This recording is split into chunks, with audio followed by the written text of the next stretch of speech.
You're listening to 105.3, The Gerblin, Dominaria's #1 music source for generic goblin noise. Hey gang!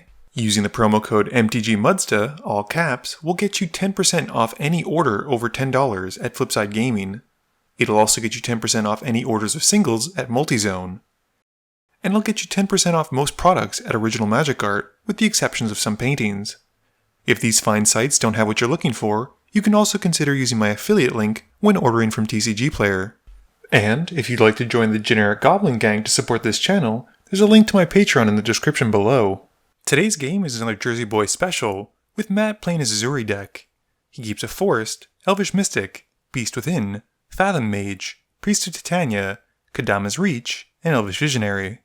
Trevor is playing Elesh Norn, keeping Legion's Landing, Winds of Abandon, 2 Plains, Emeria, and Swords to Plowshares.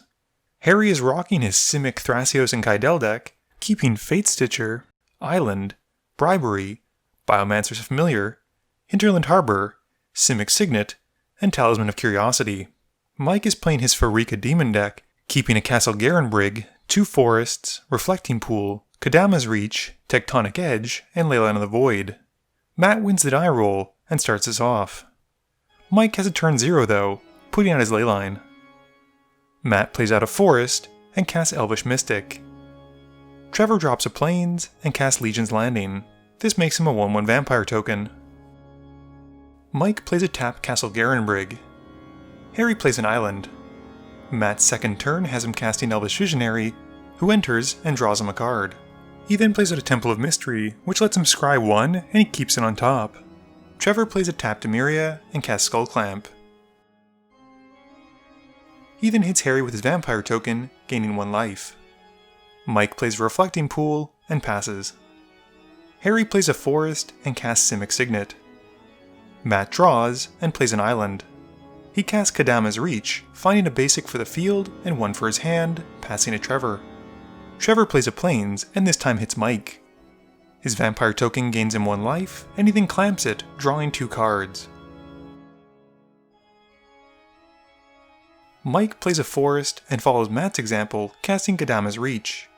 He goes to find his basics and passes to Harry.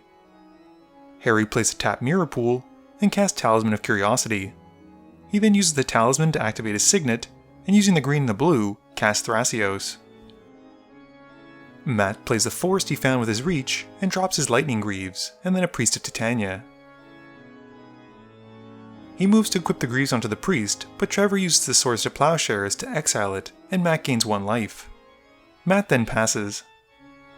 Trevor plays a Plains and casts Monastery Mentor, then pays the 1 to equip it with the Clamp. Mike plays a Swamp and casts a Drum Hunter, passing to Harry. Harry plays a Hinterland Harbor, and then a Biomancer's Familiar. He passes to Matt. Matt plays a Forest and taps enough to cast his Commander. He moves to equip his Commander with the Greaves, and is happy to see this resolve. Matt then plays out a Wirewood Symbiote, gaining an experience counter as it enters. He moves to combat, putting the +1/+1 counter from Ezuri's trigger onto his Visionary, and then just passes to Trevor. Trevor plays a Plains and casts Gideon, ally of Zendikar. He gains a Monk token from the Monastery Mentor, and uses Gideon's 0 ability to make a 2/2 Knight ally token before passing to Mike. Mike draws, and simply plays an Armillary Sphere before passing. At the end of turn, Harry activates Thrasios. He reveals a Wilderness Reclamation, and then activates Thrasios again. This time he reveals Gemstone Array, and puts it to hand. Harry plays an Island, and taps 4 mana for Wilderness Reclamation. He then moves to his end step, and the Reclamation trigger hits the stack. Harry responds to this by cycling a Lonely Sandbar, and draws a card before untapping his land. Matt casts a Fyndhorn Elves, gaining another experience counter, and then a Fathom Mage, gaining a 3rd one. He moves to combat, putting Ezuri's trigger on the Fathom Mage, and putting 3 +1/+1 counters on it, which triggers the Fathom Mage's ability and draws Matt 3 cards. Matt then moves to his second main phase, playing out a Forest and passing. Trevor activates Gideon again to make a Knight token, and goes to combat.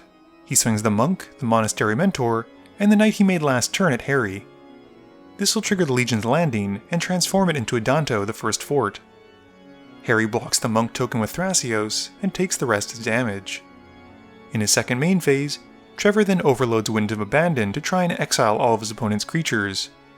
With the spell in the stack, Mike taps his Dream Hunter to pay for part of the Armillary Sphere and taps a land to go and find some basics. Harry also activates Thrasios, bottoming the card and putting the next one to hand. He then does it again, revealing a Temple of Mystery, which comes in tapped and lets him scry 1. He keeps it on top, and activates Thrasios a third time. This has him revealing Simic Growth Chamber, which hits the field and bounces a basic back to his hand. Matt also gets on in the action, activating his Wirewood Symbiote to bounce Ezuri back to hand.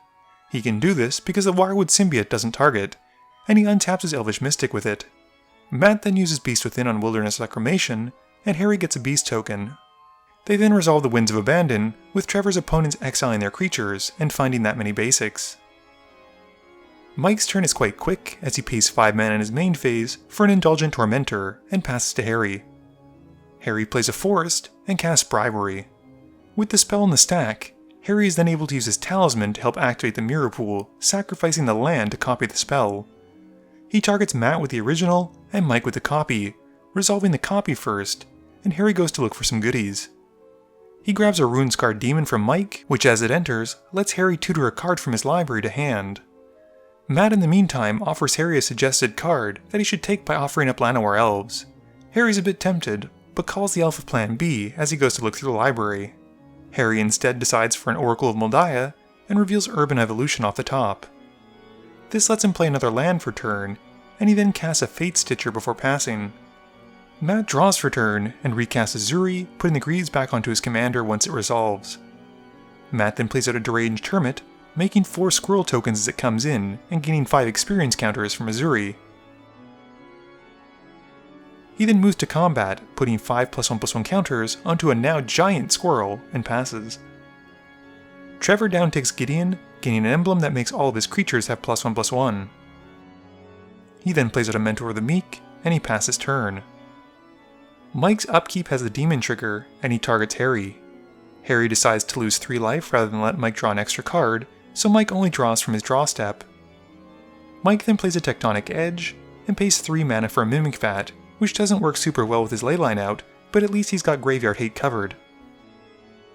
Harry draws and casts Urban Evolution, drawing 3 and revealing them to his opponents because of the Oracle of Moldiah. Harry then plays 2 lands from hand, and casts Cultivate to find a basic for the field and 1 for his hand. Ramp is the name of the game for his deck, and he reveals Seedborn Muse off the top. Harry then recasts Thrasios, passing. Matt pays the Echo cost to keep his Deranged Hermit around, and drops Reliquary Towers as land drop.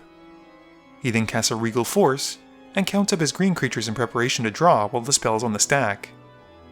Mike responds to the cast by casting a Vonus Hunger, and as he has City's Blessing by controlling 10 or more permanents, his opponents have to sacrifice half of their creatures rounded up.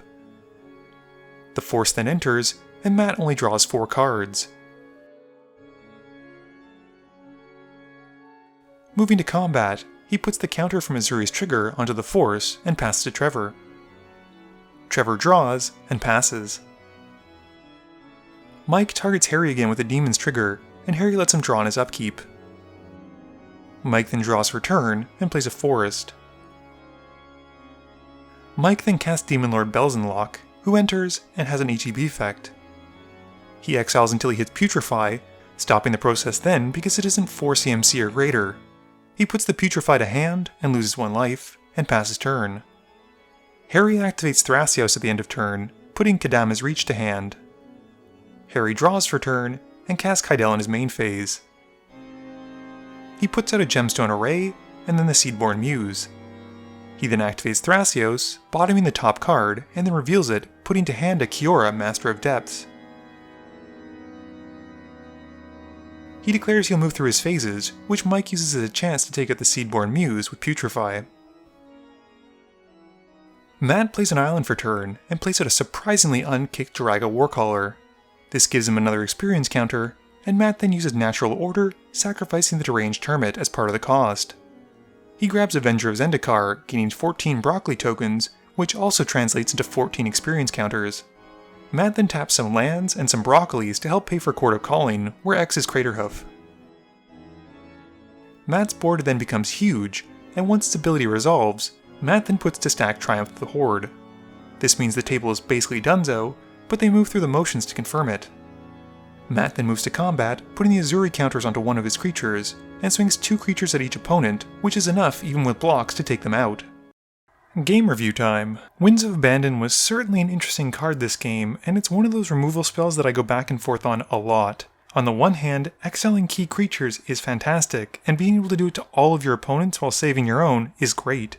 Unfortunately, giving your opponents tons of lands, however, is not. I do think that Trevor hitting a lot of Matt's creatures was probably the right move, but unfortunately, as we saw, on the turn that Matt won, he had access to tons of mana and cast literally almost every green finisher that I could think of. Would he have been able to do that had he not gotten a ton of lands from Trevor's spell? I don't know.